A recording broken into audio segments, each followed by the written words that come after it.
Krishna guys, आज मैं आपको अक्षय तृतीया की पूजा की सरल विधि बताऊंगी। मेरा मंदिर छोटा है, इसलिए मैंने पूरे अपने लड्डू गोपाल के लिए टेबल पर बिछाऊंगी। सबसे पहले हमें घर में लाल या पीला कपड़ा अपना बिछाना है, जो भी हमारे।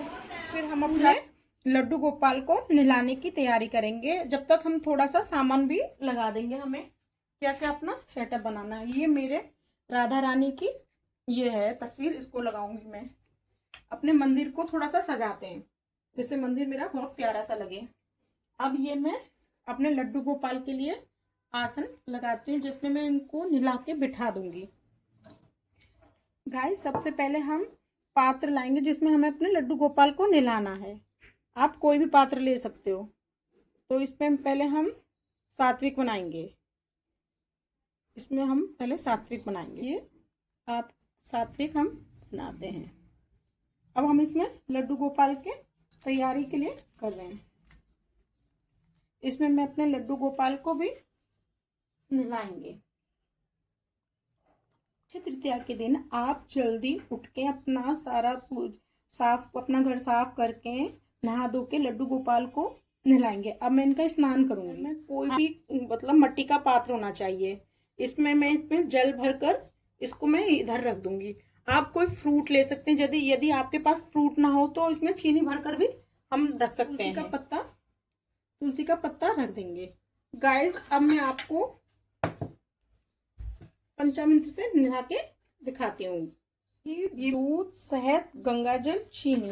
अब हम अपने लड्डू गोपाल का स्नान कराते हैं। सबसे पहले हम अपने लड्डू गोपाल को दूध से नहलाते हैं, क्योंकि अक्षय तृतीया का दिन बहुत पवित्र दिन माना जाता है। तो हम अपने लड्डू गोपाल को पंचामृत से स्नान कराते हैं। अब ये मैं दही डालूंगी। लड्डू गोपाल जी को अच्छे से आप स्नान करा दीजिए। फेवरेट स्नान है।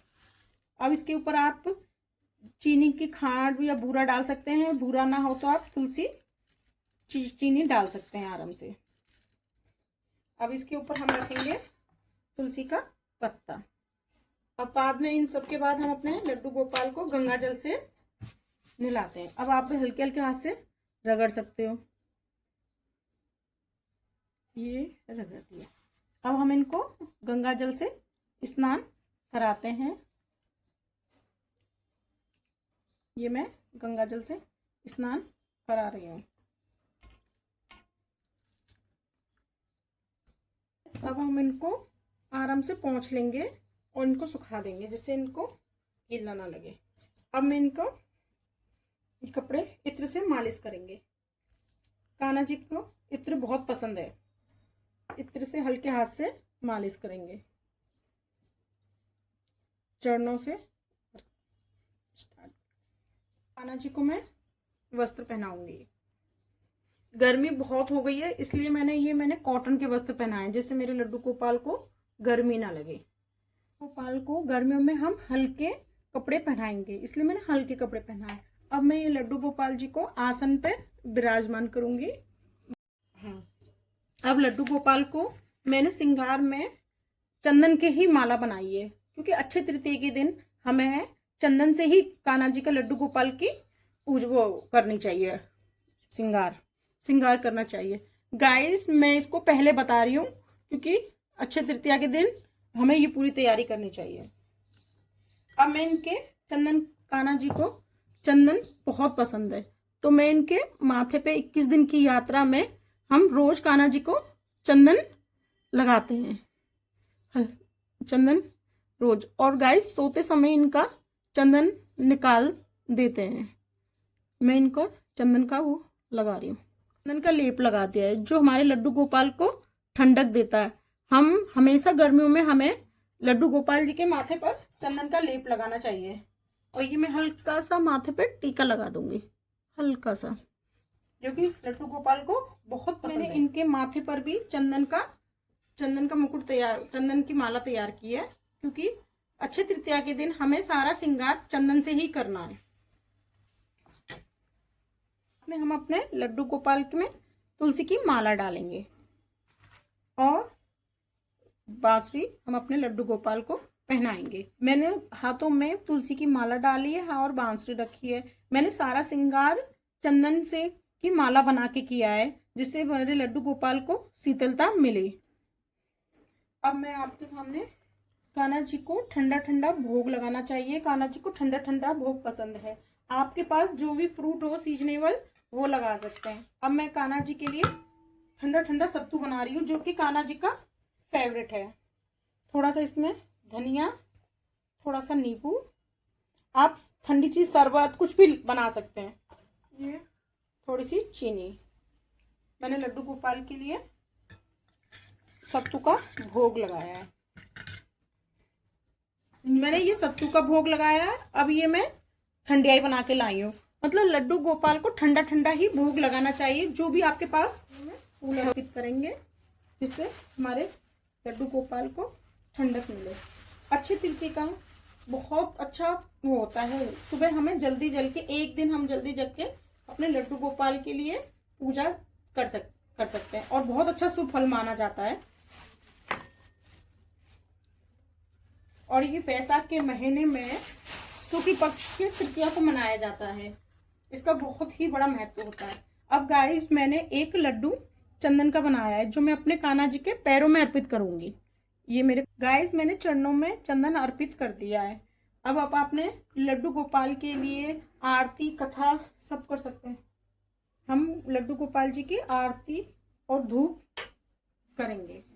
ये आरती लड्डू गोपाल को फूल समर्पित करेंगे। अब गाइस, मैं आपको बताती हूँ कि अच्छे तृतीया का क्या महत्व है, इस दिन क्या हुआ है। मैं अभी आपको बताती हूँ। गाइस, हम ये उपाय 4 उपाय कर लें तो हमारे घर में अच्छे तृतीया के दिन बहुत ज़्यादा बरकत होगी। हम सुबह जल्दी उठकर नहा धोकर लड्डू गोपाल की पूजा सेवा करने के बाद हमें ये उपाय करना चाहिए, जिससे हमारे घर में बरकत बनी रहे। मैं डिब्बे इधर नहीं ला सकी, इसलिए मैंने छोटे छोटे बर्तनों में आपको दिखाने के लिए मैंने इधर ही ले लिया है।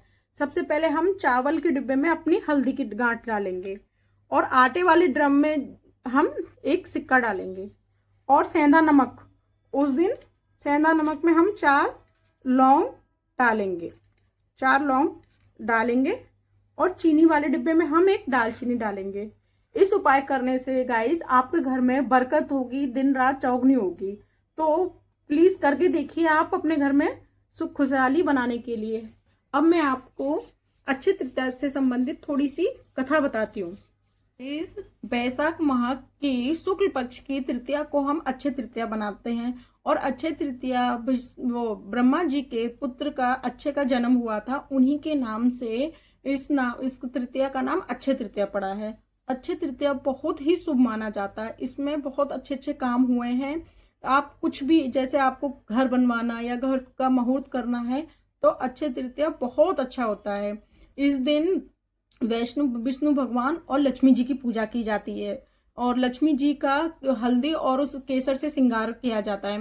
इस दिन बाके बिहारी जी के में लड्डू गोपाल के चरण के दर्शन होते हैं। वो साल में एक ही इसी वैशाख वाली अच्छी तृतीया के दिन होते हैं।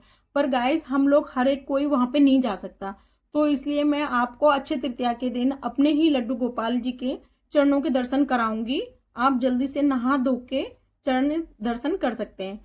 अब ये पूजा मैंने आपको अभी 1-2 दिन पहले दिखाई है, जिससे हम अच्छे तृतीया के दिन इस तरह से हमें सुबह से उठकर शाम तक पूजा करनी है, और ये सारे उपाय करें तो जिससे हमारे घर में बरकत बनी रहेगी, और इससे ना हमारे घर में बहुत अच्छे अच्छे बड़े बड़े काम शुभ होते हैं। तो ये बहुत अच्छा दिन माना जाता है। इसमें आप दान कर सकते हो, सोना खरीदना, चांदी खरीदना बहुत शुभ माना जाता है। और हम हर एक कोई सोना चांदी नहीं खरीद सकते, तो एक पेंसिल भी खरीद सकते हैं, और अपने बच्चों को दे दीजिए, जिससे बच्चों के पेपरों में बच्चों को बहुत सफलता मिलती है। गाइस, मेरी पूजा यहाँ पे समाप्त होती है। अब मेरे पूजा और सेवा आपको अच्छी लगी हो तो मेरे चैनल को लाइक सब्सक्राइब कीजिए। नमस्ते गाइस, राधे कृष्णा।